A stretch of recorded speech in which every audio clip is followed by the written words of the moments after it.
a little bit to do the housekeeping stuff anyways. Yes. Okay, so we are live now, you guys.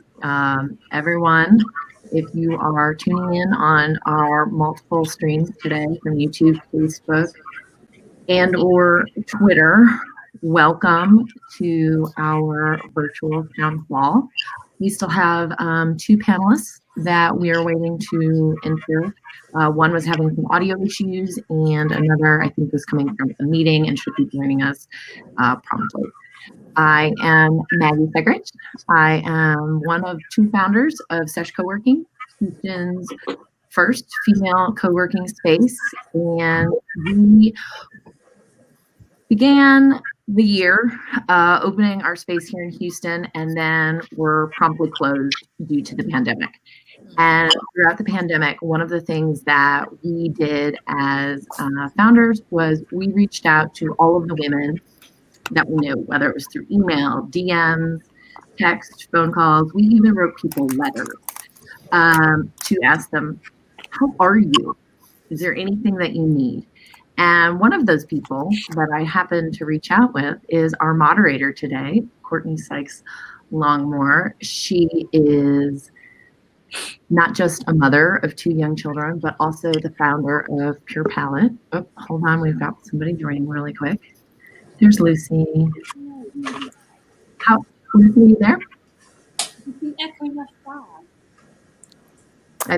Can you turn your volume up just a little bit? Yeah. Good?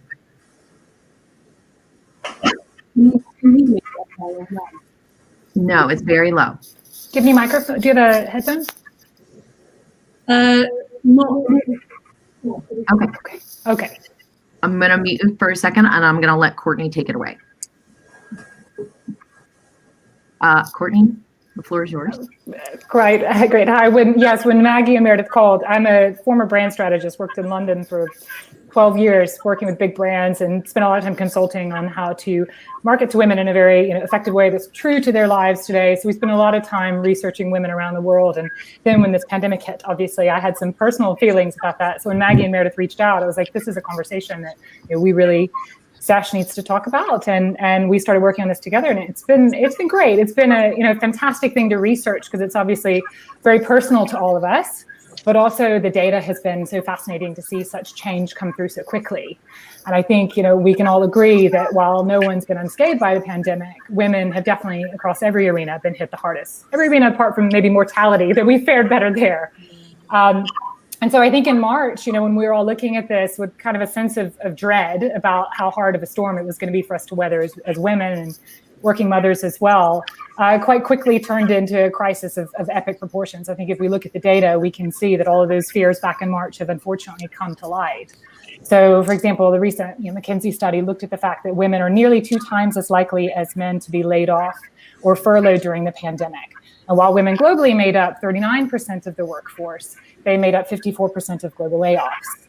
And then if you take that increased risk and then couple it with the challenge that working parents are facing with childcare closures, education closures, that extra burden of care that's come home, parents in the US are now dealing with about 29 extra hours per week on top of what they already did pre-pandemic. And unfortunately, the disproportionate amount of that is falling to women. Parents as a whole are stepping up, but studies are finding that women are taking on 15 to 20 hours more work at home than men, which is really nearly half of another full-time job. So, we've all been feeling this personally, but we're not alone. Everyone is feeling this around the globe in different levels, and everyone's certainly feeling it in the US. Unfortunately, some more studies recently by Lean In have showed that this is driving a lot of women out of the workforce. So the recent Women in the Workplace study looked at the fact that nearly 1 in 4 women in the US are considering downsizing their careers or stepping out of the workforce altogether. And then if you look at the September labor force data, I know we've all talked about this offline. You've had nearly 865,000 women drop out of the workforce between August and September. Probably no surprise that corresponds with kids going back to school. But that's compared to only 212,000 men. So I think what we're looking at is this exodus of women from the workforce. And yes, it compromises women's economic security, but also it compromises our nation's recovery. McKinsey found that they estimate that nearly $1 trillion in GDP is going to be, $1 trillion will be wiped off global GDP if no interventions are taken.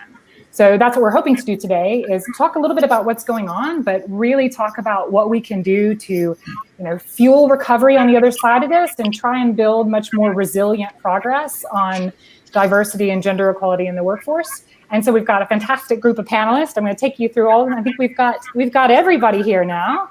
Yes, do we have everyone? I think so. So we've got Elizabeth Gore from San Francisco. She is the co-founder and president of Hello Alice, a multi-channel platform that connects entrepreneurs to funding networks and services they need to scale and flourish. And in her previous role at Dell, she was also responsible for helping small businesses scale, helping them scale and prosper around the globe. Then we have Cate Luzio calling in from New York. And Cate is the founder and CEO of Luminary, which is a global collaboration hub for women who are passionate about professional development and expanding their network. And Luminary offers programming from office hours to dynamic leaders to mentorship. And Cate has been a big advocate of women and girls, serves on the advisory board for National Board of Girls. And then in her previous life in corporate banking was named one of the most powerful women in banking and a 3-time Financial Times Global Diversity Champion. So it's fantastic. We also have Elise joining us from Houston. Hey, Elise. Hi. Elise is an entrepreneur, mother, and founder of State Line Designs and Houston, Texas Boss Babes. And Elise founded State Line Designs in 2014. It's a Texas-inspired apparel company. And years into building that, she also launched Texas Boss Babes because she realized there was a real lack of supportive spaces for entrepreneurial women. So it's a fantastic initiative that's been in the works for a long time. Yeah. We also have Lucie Greene, hello, former colleague from JWT London. And Lucie is a forecaster, strategist, and author. She recently wrote a book called The Silicon States, The Power of Politics and Big Tech and What It Means for Our Future. And Lucie's a frequent panelist at conventions like South by Southwest, the Consumer Electronics Show, Women's Wear Daily Summit. So happy to have you here too, Lucie. Who else do we have? We also have Deborah from Houston. Hi, Deborah. Hi. Deborah is a business and employment law attorney and human resources consultant, and she advises business owners in Texas and around the nation on how to manage and retain employees and comply with ever-changing local, state, and federal employment laws and regulations. And she's an online content creator who advocates for women in the workplace and helps them build their brands. And then finally, we've got, hey, Cathy McHorse is from United Way in Austin. And she's an experienced childcare director and educator and board member who oversees the United Way Austin's Success by 6 program. She's very focused on systems level change in both public policy for childcare as well as private policy. And she's been a vocal opinion leader on the crisis that childcare facilities are facing, the financial crisis they're facing. And most recently, this is quite a win, played a pivotal role in securing $5 million in funding from the Austin City Council to help those childcare facilities weather the storm. As an Austin mother now, thank you very much. And I think that's everyone. So we have a fantastic panel. What we want to do is quite quickly get into the first question, which is going to focus on really understanding from your perspective what you think is the biggest barrier that women face today in kind of recovering from what's happened during the pandemic, looking at your particular vantage point. So I'll toss it out to whoever would like to go first. I'll start, and thanks again, Maggie, for having us. Luminary is proud to partner with the Sesh, one of our newer partners for the U.S. in supporting women. But I spent 20 plus years in corporate and banking for some of the biggest banks, and now an entrepreneur. I think we have 2 big problems, right? We've got women that are exiting the workforce that are undeniably having the bigger responsibility. And then you've got 25% of women-owned businesses since April that have permanently closed, right? That's a huge statistic, regardless of how much money they are making, how many people they employ. It's 25%.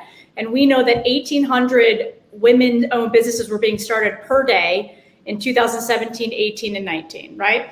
So how do we provide an on-ramp back for women to get back into the workforce, whether that's working with companies around flexibility, around job share, around just understanding how these companies are dealing with their women, understanding training managers around how they deal with all of these new complex responsibilities. And, I'll be the first one to say, I don't think managers are properly trained for the most part anyway. So to have these conversations around how do you balance everything.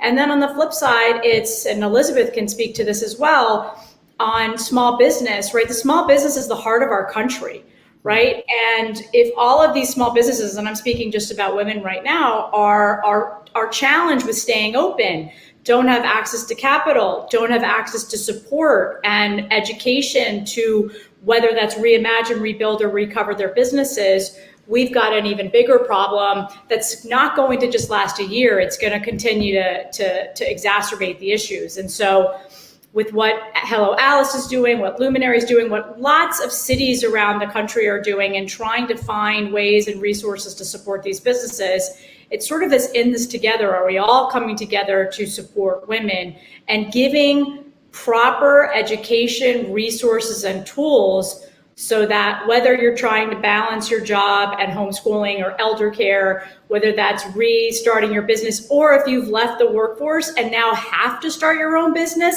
how do we help them be successful versus we're sitting here a year and where millions of women have left the workforce, where 50 to 75% of women-owned businesses are out of business.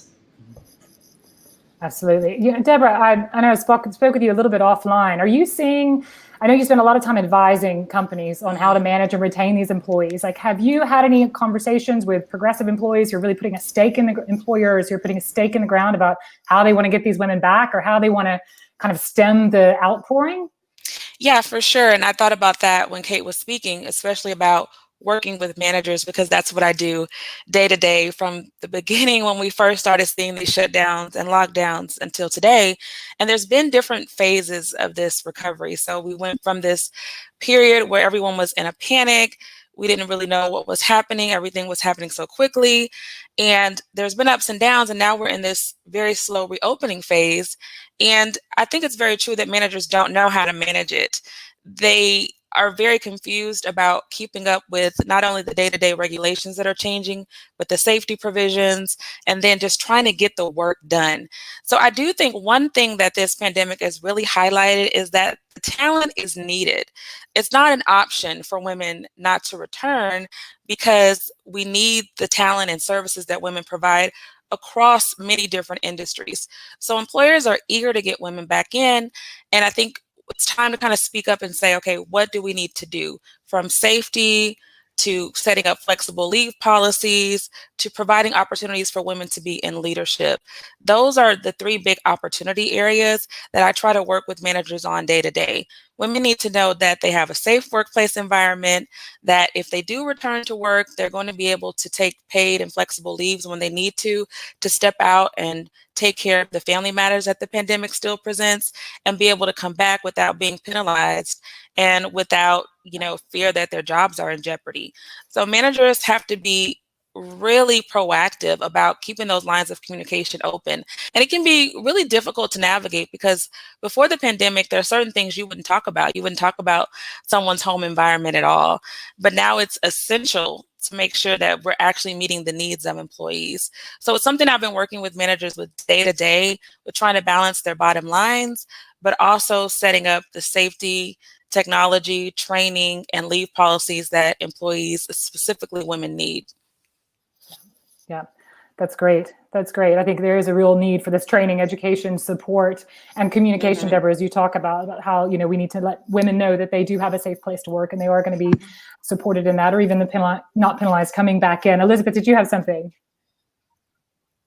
Yeah, I just wanted to first thank you for having us. So glad to be with you. And I wanted to bounce off Cate's comment on if women are coming out of the workforce and are they have the opportunity to start businesses. So we have a two-pronged issue and opportunity right now, poverty we'll call it.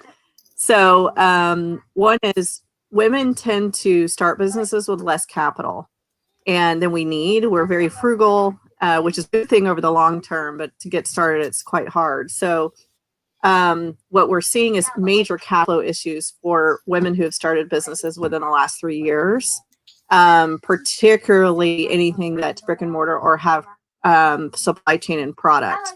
So we're also really concerned that a lot of women did not apply for PPP or EIDL. Or if they did not receive it, particularly women of color. So to me, we really need to think about access to capital as it relates to small businesses, both for those who were in pre-pandemic and those who now want to start a business. The other concern I have is that banks are tightening down, and so credit's tightening down and preparing for whatever the economy is going to bring.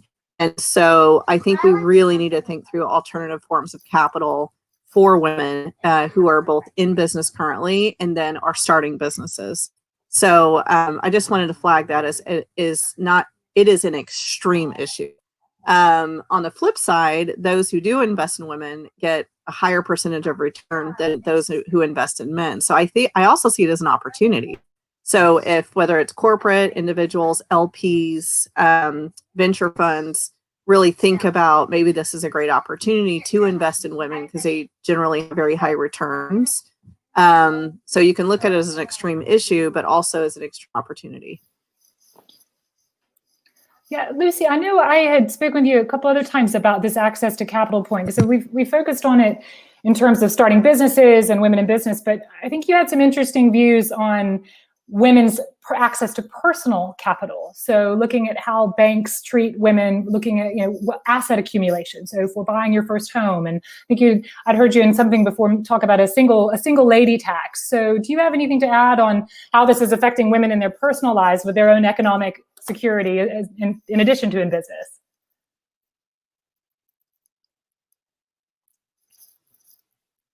Uh-oh, I can't hear you. Okay.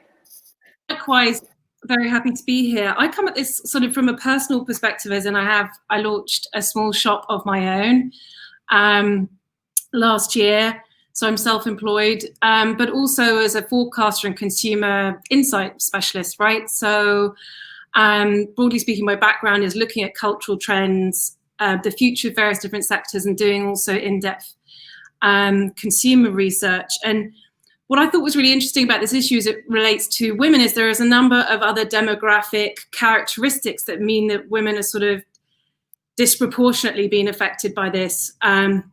So, of course, the majority of the workforce is sort of millennial now, right? Or bordering onto young Gen X. And like statistically, that group is really quite vulnerable for a number of different reasons. So more likely to be in debt,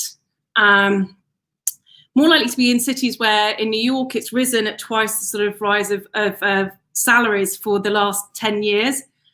So already you have this group that is quite vulnerable to sort of economic headwinds and already living with very untenable living costs. You also have the prevalence of self-employment in this group as well. So you've got, and also a high proportion of this group, or a rising number of this group, particularly at the older end of the scale, are single. And so if you are a single self-employed woman, more likely to be paid, and even in contractual or consulting fields, much less likely to have your own asset unless you're independently wealthy.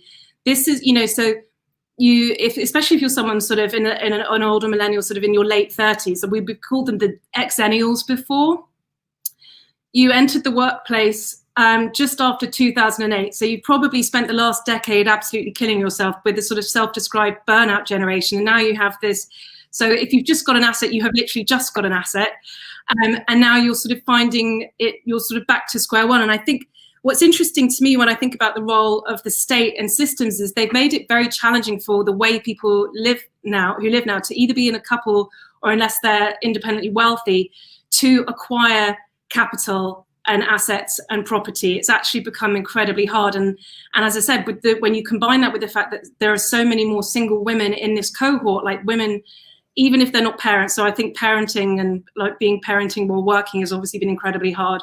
But just when you think from the economic standpoint that women have gone into this crisis with, it's incredibly hard. And I think there needs to be systemic change, really looking about less geared towards, I think it just needs to reframe the role of the state where they have more support systems and economic products for women to gain assets. Definitely. You can tell I had 3 coffees before this, right? Great. No, it's an excellent point, though. I mean, especially considering people that are coming out of college at the moment.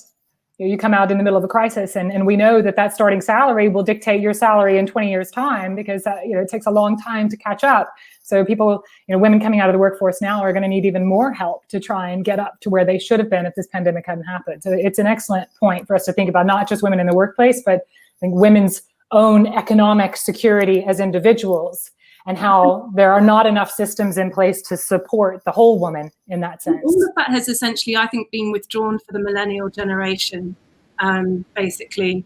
And so it's made them very economically non-resilient. It's the reason why a lot of millennials are moving home, right? So I think the issue of womanhood brushes up against a number of other different issues. Yeah, and do you know that point about the word resilience, I think, is so critical now, because we look at all the gains we have made, and it could have been this crisis, it could have been another crisis, but I think we look at the gains we've made on gender equality, diversity, inclusion, and suddenly the little cracks have been burst open to gaping chasms. So we need to build more resilient progress.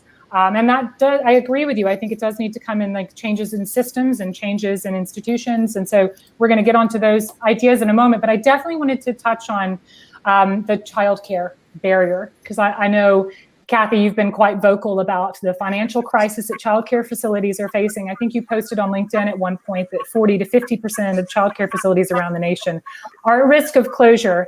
And as a mother of 2 young children, I nearly had a heart attack, because I thought, oh God, even when we get through this, I may not have anywhere to send them. So could you talk a little bit about that as a barrier to our recovery? Absolutely, and thank you. It's a pleasure to be with this stellar group of women today. And I was thinking when Elizabeth was speaking that many of the barriers that women in business face are the same issues that our childcare providers face. Having access to capital, not being able to secure PPE loans, not having banking relationships, et cetera. And most of our childcare businesses across the country, we had insufficient access to quality childcare pre-pandemic. But then with the pandemic coming, we had childcare programs that survived on very slim margins, because we have a pay-to-play system for childcare in our country. We don't make a national investment in childcare. It is not considered a public good, but it truly is economic infrastructure for families, and especially for women. And unfortunately, since we don't have a public investment, our education system is really set up from age 5 on, when education really begins at birth.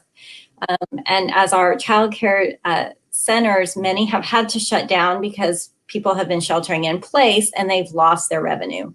And they cannot pay for their fixed costs, their facilities, their staff that are already woefully underpaid, without people coming to their programs and paying.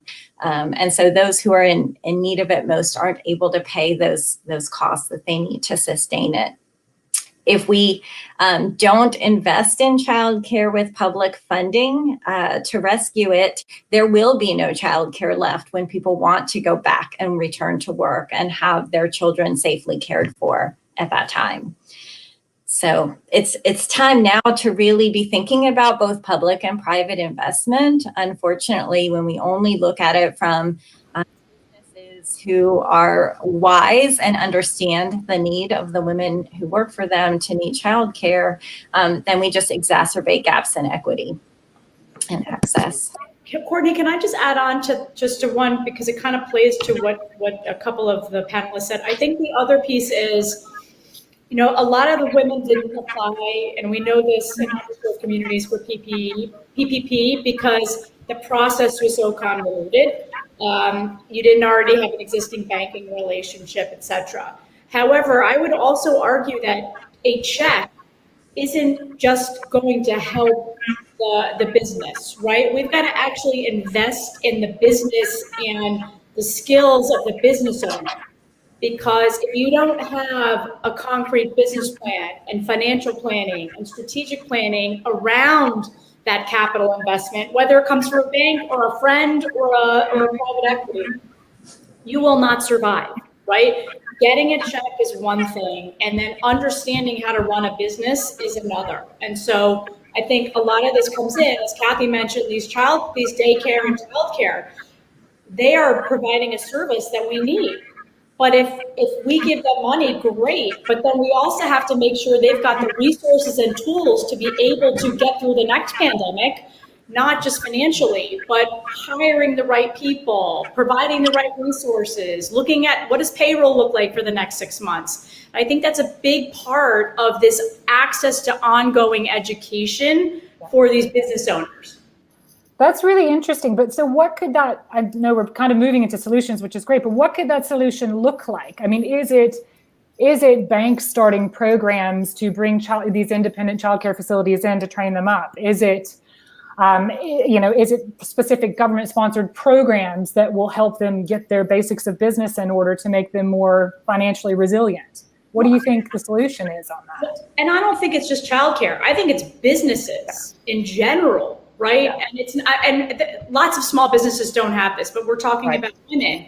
And when more than 70% of women-owned businesses self-fund their business, right? We've got to be able to help them. And asking the banks to do everything, it's not going to happen. I know as a former banker for 20 years, it's also not their own, that's not only their responsibility, but it's government programs like Kathy was talking about. It's a public and private partnership to support these companies. Here in New York City, you have an organization called we.nyc. It's womenentrepreneurs.nyc. It's a city-funded program out of the Small Business Services that provides access to workshops around legal, commercial real estate, business planning, strategic planning, financial planning, everything that it takes to run a business as an entrepreneur. But that's funded by the city.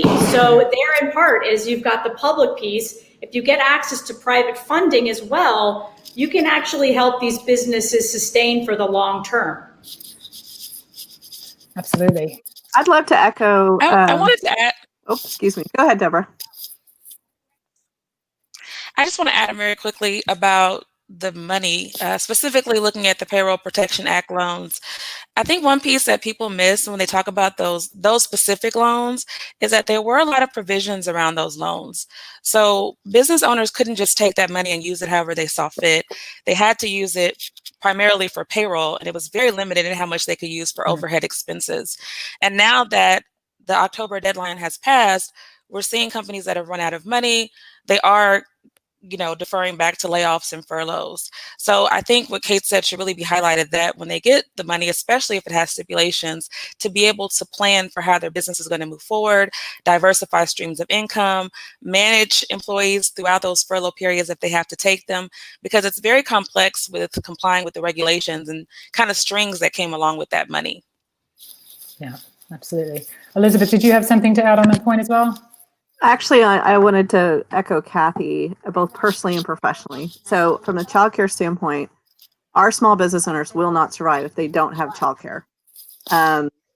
Because, I mean, I say we serve women, people of color, U.S. veterans, and most of them are at an age where they're either doing elder care or childcare in addition to running their businesses, and they cannot run their businesses without childcare. So I just want to echo what Kathy said. Personally, I was late to this call because I am managing a kindergartner and a fourth grader, right, on their school. And so I also just wanted to say, from a personal standpoint, I agree that as soon as childcare we're allowed to go or utilize it where we live, just me personally running my own business, it's just going to be essential. So and like it, or I have a great husband, but the burden falls on women. I would say 98% of the time. And so I just have to really stress how important I think that I do think government has to get involved and ensure that childcare is seen as an absolute essential service to get our economy moving. Yeah, I loved Elizabeth Warren's. It's critical infrastructure, because it is. Like, you cannot get to your goals. You cannot achieve what you want to achieve if you have to care for small children at the same time. You know, they're lovely, they're wonderful, but they do interrupt a lot. So you need the assistance. I think the only barrier that we hadn't really talked about, that I know we talked about in some offline conversations before, was this one around having supportive spaces for women. I know Sesh, you guys clearly, that's part of your mission, is to support the whole woman and create that sort of space. And Luminary, same thing. Elise, I know you've been doing this since about 2015 or 16 with big events, bringing female entrepreneurs together. And I just wondered, Elise, if maybe you could talk a bit about what you're hearing from your community with regards to the loss of this face-to-face connection and support they were getting from other women.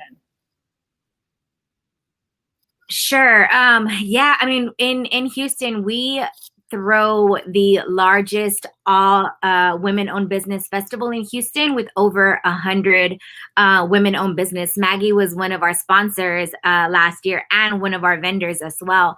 So it's literally how a lot of us make our income. It's one of the biggest events in Houston. So it's a big part of income for us. So this year we weren't able to have our spring summer event, which, that's usually money that every year women put aside as like, I need to make inventory, I need to get ready.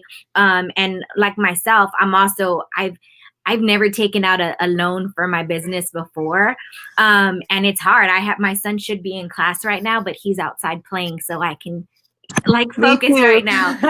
And yeah, I also don't have childcare. So he run, I had to get a hotspot on my phone, because if I have to run into a meeting or run somewhere, he has to kind of virtually learn next to me with my hotspot. So being that kind of everything we're talking about is just what every woman entrepreneur and mom is going through. So, but yeah, so with our HTX Boss Babes, we have people that they depend on this money, and with the limitation on festivals, and also we've had businesses reach out and say, hey, we'll give you our space. Can you throw an event? But I don't want to host an event where we get 3,000 to 4,000 people. What if I don't want to risk getting somebody sick? We don't know what that looks like. So as a mom, as an entrepreneur, yes, I need the money, but it's not worth the risk of having 3,000 people inside. So our members are asking well, what's next? And we don't know. We don't have an answer other than maybe a virtual event, which we did, and that was successful, but we don't know what's next. And that's kind of the scariest part of everything. I think we've covered a lot of barriers, and we've started to get into the opportunities. I mean, that's definitely the next thing I wanted to look at, is how can we think creatively and think innovatively about what we can do to speed recovery, but also to make our recovery a bit more resilient. So if something comes, hopefully not another pandemic, but if there's another crisis down the road, we can weather it a bit better. And I love the quote from the former Obama chief of staff. I think he said, never let a serious crisis go to waste, because it gives you an opportunity to do things you couldn't do before. So in that sense, I wanted to talk about some things that we think could really help with recovery. Like, one thing that's been tossed around is working from home. Do we think, working from home is, a pro-working from home culture, something that's going to help gender equality and inclusion? Or is that something, does that come with its own barriers? Well, I'll jump in because I'm a huge proponent of working from home. For my own personal, professional life, it's provided a lot of flexibility for me. I'm a single parent, and it's allowed me to kind of be at home when my son gets home, which was something I was never able to do throughout my career as a lawyer. I was always working outside the home. But at the same time, I think the pandemic has highlighted the challenges that it brings, especially if you're virtual learning with small children. If you're not able to have that outside support, it can be really challenging and somewhat distracting. So I think companies that are employing employees that are working from home need to make sure there's still a support network set up for everything from equipment and training to opportunities to still collaborate with one another. I know implementing maybe virtual meetings that are not just about meeting, but are also about making those connections and making sure that employees who are working from home still have that direct connection to management to communicate and make sure that their needs are met. So I'm a huge proponent of it. I think it's great, but I do see where there can be some drawbacks. And have you seen, because a lot of the tech companies have come out and said, we've got a permanent working from home policy. You know, you do not have to be in the nearest proximity. You don't have to be here. You have to come. Are you seeing other clients go for that? And do you think that's something we should be encouraging our employers to go for? Yeah, for sure. I've developed quite a few work from home policies for my clients, probably about April, May. That was a big request. It's what do our work from home policies look like? And then even as employers are bringing people back to work, how do we create a contingency plan in case we need to shift in the future? So some companies that maybe were building their entire business around face-to-face interactions are now looking at how can we keep this digital environment as a ongoing part of our systems, even if people are coming back into the office. And that's going to really provide greater flexibility for employees in the long term, as long as they have the support for it to properly be implemented. And it's not just, oh, bye, go and work from home. You've seen that happen a lot in education.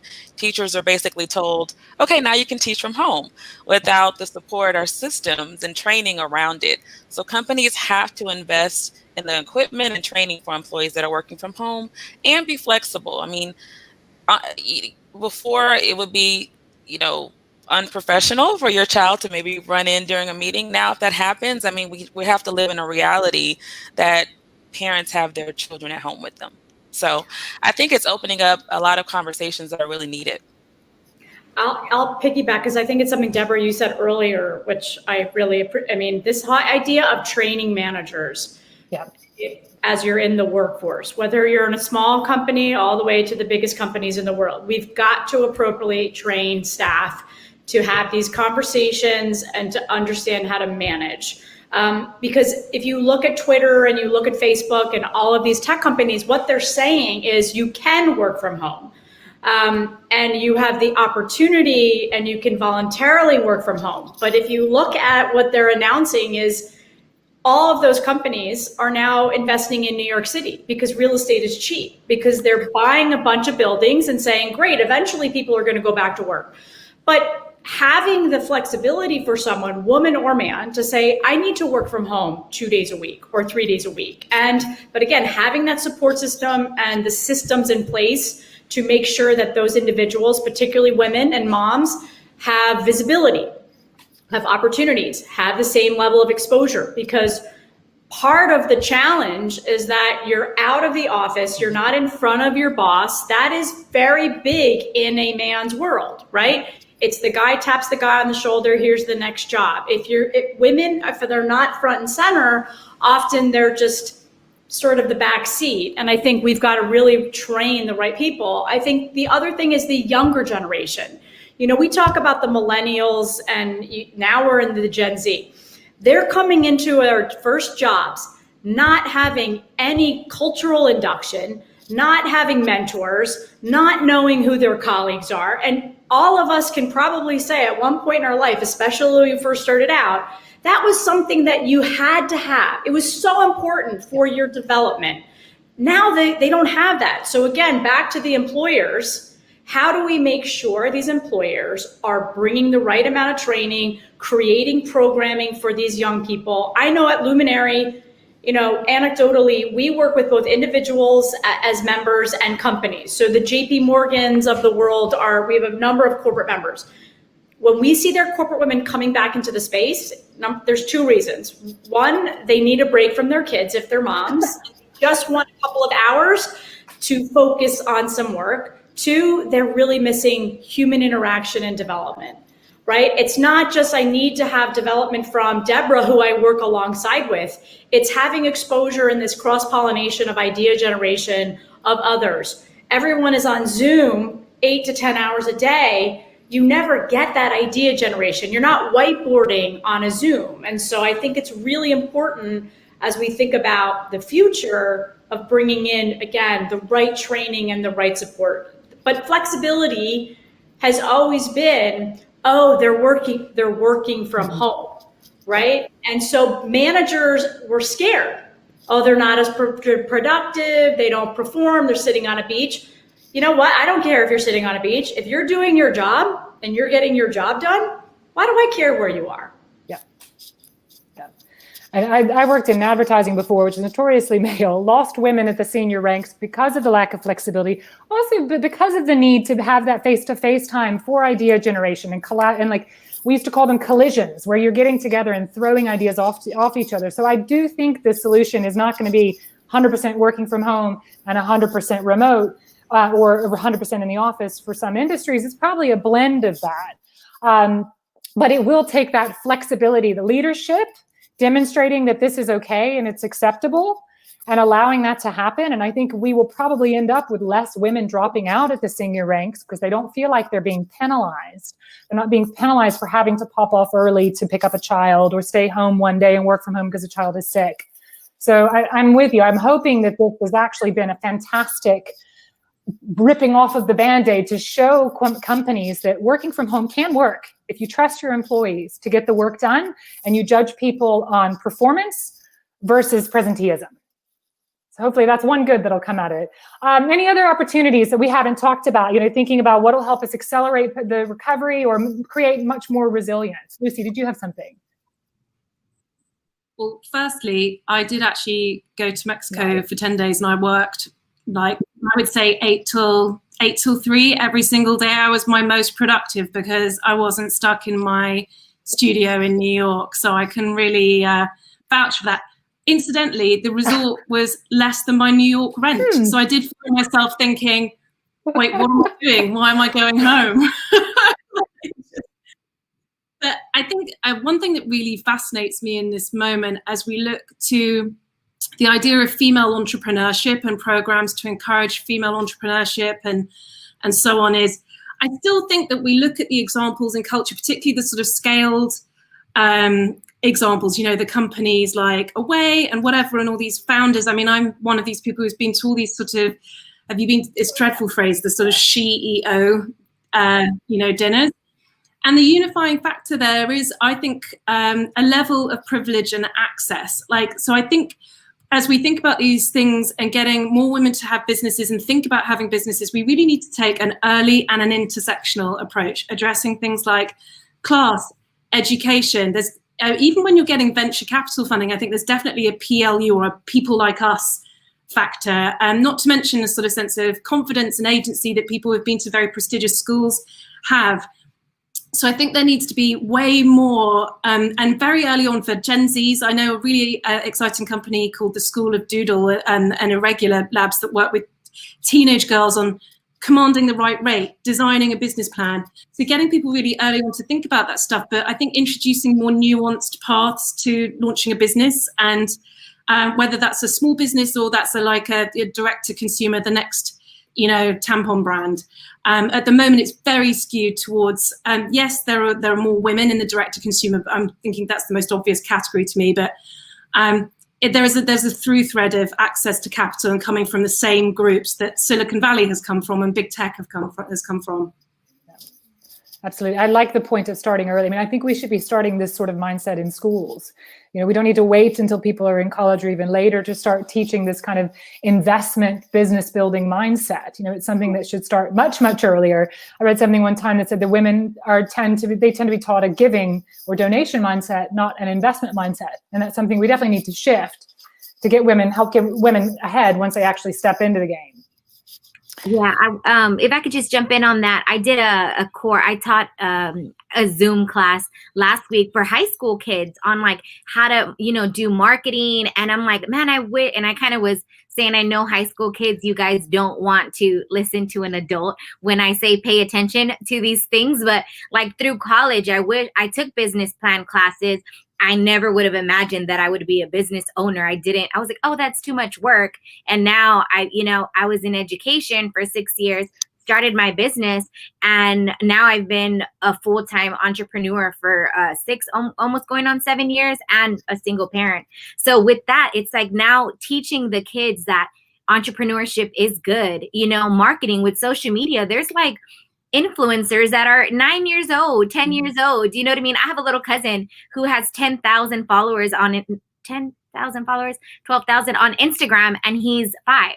You know what I mean? So like, imagine these little kids could be making money. I mean, my son has an Instagram too, but like you could be profiting off of this at such a young age. So I think as parents, it's also, teaching kids that entrepreneurship is a good idea. You can explore it. And you're right. College is great. We have college degrees, but as a high school kid, start teaching them a little bit early. Like, look what you can do if you put your mind to it, and if this is something that you really want to do. So I think that's kind of starting early is a good tip for people. Elise, there's a great book. It's called Startup Squad. It's co-authored by a man and a woman. And long story short, the man had taken a break from his career.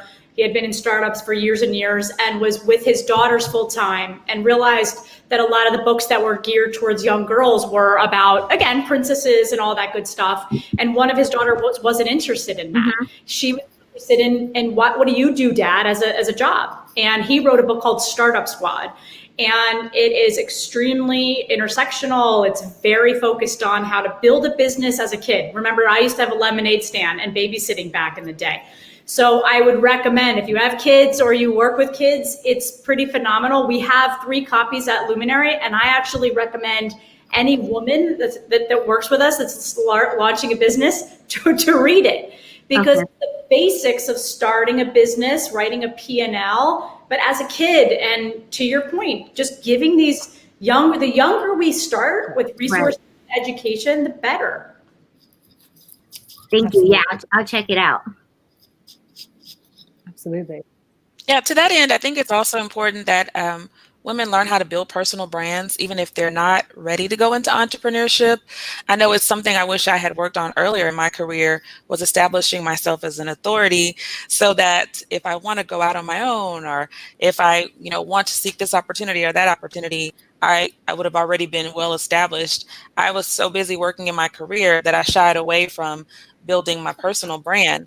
So I always try to tell women now who are interested in maybe one day seeking entrepreneurship, or just not being solely dependent on a traditional career path, to start speaking up online, brag on yourself about your accomplishments at work, develop your LinkedIn profile, seek out a network of other women to support you in your endeavors.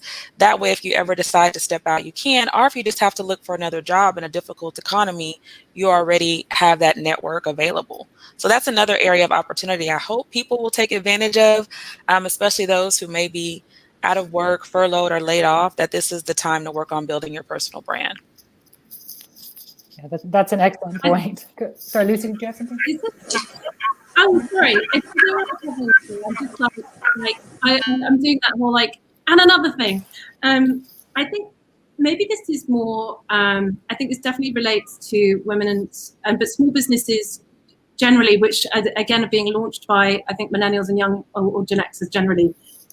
The way our major cities in the US, like San Francisco, LA, and New York, they've kind of become inhospitable, not least from rent standpoint to business rents to infrastructure like childcare, which has been completely when I think of female business owners who I know here, whose businesses were just getting off the ground, but it was all again with this incredible stress and expense. It's made it very easy to topple over. And as we look at the exodus from cities, right, I think when you look at a city like New York, if they're going to encourage younger people to come back and also smaller businesses to come back, they're going to need to hand in hand come up with infrastructure for childcare, but also way more incentives to help people buy properties and launch small businesses, and not become such a Darwinistic environment. I actually live in Hudson Yards, where Facebook, Google, and Amazon have basically bought the whole West Side, and it's pushed up the rents for retail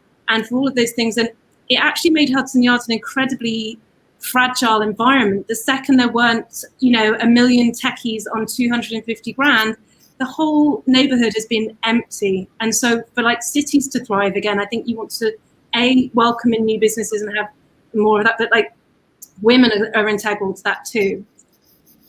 So I guess, I don't know, maybe it was general, but women are and childcare is a part of that.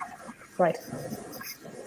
I was going to take a quick spin on that and say, in Austin, we are facing affordability and lots of people wanting to move here, but we're really glad Courtney's here now. But one of the turning points for our community on recognizing childcare as infrastructure is we had a majority woman city council elected. And I think that elected strong women leaders and taking women entrepreneurs like all of you here and encouraging people to run for office and be elected as role models in this way can go a long way in changing public policy. And later today, I'm on a webinar where we have every Chamber of Commerce in Austin has a woman CEO right now.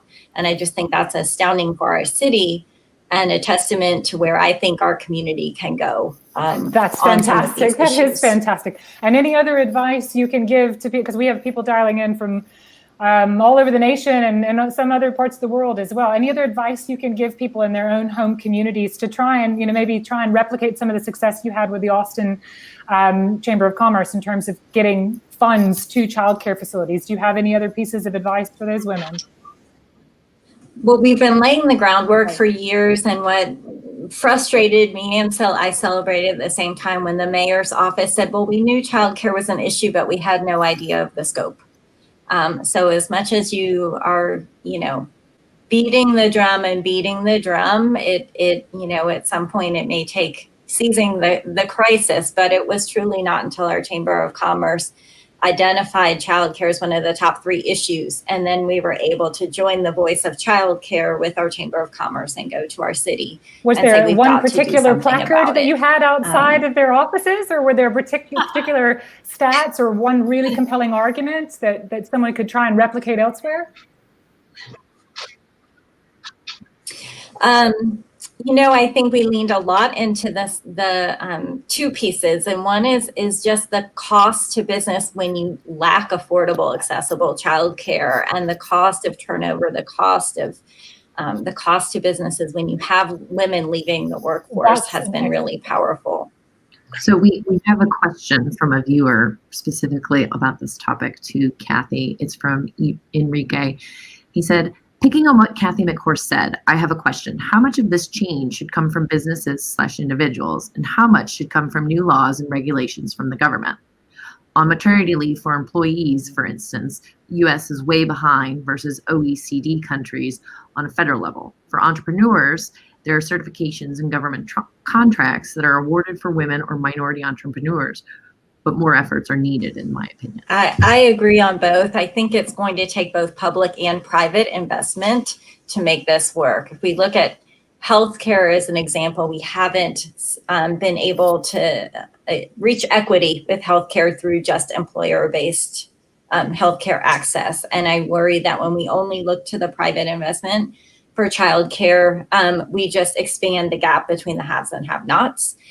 So I think we need effective policy and private investment. And just one more thing. I think, you, Kathy, I'm just amazed at what you're doing in Austin with this. I'm actually going to reach out because New York has such a problem right now. But we Luminary launched about a month ago a fellowship program for women business owners that have been impacted by COVID. And that could be anything from, I lost my business, my brick and mortar shut down, my rent's been raised, whatever that has. But and our target is to help 1,000 small women business owners across the US by next year. In this first round of 300 that we're giving out, there were so many women that were necessity entrepreneurs, right? They lost their jobs or they had no other childcare when childcare shut down. So they had to quit their jobs and start a business because they needed income. And so there's this other piece of supporting, yes, big companies, how they're helping women in the workforce, but there's also, if you've got all of these women that are now starting companies, and we also know they're closing too because they don't have access to childcare, this is just, it becomes a snowball. And so programming, education, tools, resources, again, back to this public-private. If ever a time for companies that are making great money right now and record earnings, and there are plenty out there, don't just hand over a check. And I think money is great, but how are you investing in the communities where you live, work, and serve? Because I will tell you, in a year, not even a year, that's who I'm going to give my money to, because they're supporting not only the women that they employ, but the women in their communities that are so impacted by this. Absolutely. Absolutely. And Kathy, I think your point about demonstrating a cost to business is such a critical one. I know, from my years in advertising, when we were trying to get across the importance of not only representing women in true and accurate ways in advertising, but also in going after particular female targets as consumers, we always had to start with the how it is good for business. This is not just good for women, this is good for business. That's why if anyone's trying to put across an argument about some things that need to be changed, you look at the McKinsey data that says $1 trillion lost off global GDP. You look at the data that says productivity will be lost. Diverse teams create more innovation, more efficiency, and root it in what's good for all. Rooted in the fact that when women's wages rises, and Harvard Business Review study found that men's wages rises as well. So this is not just a women's problem. I know we have a lot of fabulous women here talking about it today, but this is definitely an everyone problem. So that's probably my only piece of advice is do what Kathy did, rooted in the cost of business, and then you get people to listen. I wanted to jump in and just make a quick point on that question because it mentioned like the government piece versus the business piece. So Congress did implement the Families First Coronavirus Response Act, which provided basically the first mandated federal paid leave. It was limited in scope. It had to be for specific qualifying reasons, just like normal FMLA, and that is set to expire at the end of the year, though it may be extended. But I think it at least opened up the conversation about federal paid mandated leave, unlike regular FMLA that's unpaid. The only problem is that it was put into place so quickly that the cost burden was put all on businesses. And some businesses who are going through economic hardship simply don't have the money to pay for paid leave, even if it's mandated. They had to claim a hardship. Versus state programs, like some of the ones you see in New York, have a tax, or I would call it a tax, but basically they have funding that comes out of payroll and comes out of companies, the funding that they have to pay to the government to fund those programs. So in short, it does need to be a hybrid because the government can mandate things, but businesses also have to have the funding to pay for those programs. And I do think at least by getting that leave, it opened up the conversation about a permanent, hopefully in the future federal paid leave program. I could go on all day about the law, so I know we're short on time. But I do think that it has to be a hybrid between government and business. Maggie, did we have any other questions from the audience before we have to wrap up? That was the one question, but we did have a few comments that I thought were worth highlighting. This one is from Laura Shook Guzman. She said, yes, I would love to learn about alternative funding options for women. As the co-founder of Women Who Co-work, I am seeing so many fantastic co-working women-owned businesses offering important FlexWorks options, but they are struggling to stay open and obtain funding. They're crucial to systemic change for the entrepreneur ecosystem, but they need to access more support if they're going to reach their full potential. So I think, again, it goes to kind of show that it isn't just, the government funding and the private equity funding and the childcare. It's actually having these ecosystems in place where women can come together and collaborate and build that support network for themselves. I've been quite excited by some of the, like Kickstarter for women platforms. I believe it's like I Fund Women is one of them. I think if you have like a microfinancing option where women can actually vote on what gets the money, women understand women's problems. And I think one of the problems we have with venture capital is that you've got women solving problems for women and then pitching that to men. With so few female decision makers on those boards handing out the checks, it's very difficult, I think, for people to get an idea implicitly if they haven't personally experienced it themselves sometimes. So those, I think, I Fund Women. There's another one I think I read about the other day. I can't recall. There are a bunch of them. I think the one thing that I would caution people is if you are, and to the comment, running a physical space is not, you need $10,000 or $25,000 from a Kickstarter or an I Fund Women. And those are sort of the general ticket numbers for something like that. I think around 13 is actually the average. this is a huge capital investment. I self-funded our business here in New York City, right? That's New York City real estate, as Lucie was talking about, in the middle of Nomad. So there's a huge gap, and ultimately not every company wants to venture capital dollars because they don't want to sell. They don't have an exit plan. They're a small business that wants to just run and hopefully sustain and build. But where there's a gap here is the banks, right? The banks that used to lend to the mom and pop, the small businesses on the street, are no longer lending to them. They're saying you need to have X number of years of financial statements and revenue. Right. Well, when you're a new business, you don't have that. So we have to call upon the banks that are actually funding and loaning money to small businesses to really do it. Because now all they want are the aways, that was an earlier comment before, and everyone else, because that's where they're going to make a ton of money in the short term. And, as a former banker, I know that. And so we've got to call on the banks too, to not lessen their risk strategy, but understand that these companies are going to be here in the long term, and they have the ability, stability, and willingness to pay over having the business over the looking out way ahead of us. And so I think alternative funding is great, but we've got to get banks lending money to people now. Yeah. But to your point, it's part of their brand building strategy. You as an individual want to give your money to banks that are investing in the community. Exactly. Yeah, I'm with you. That's a great idea. Let's all push there. All my advertising friends, let's get back on the banks to do that. That's right.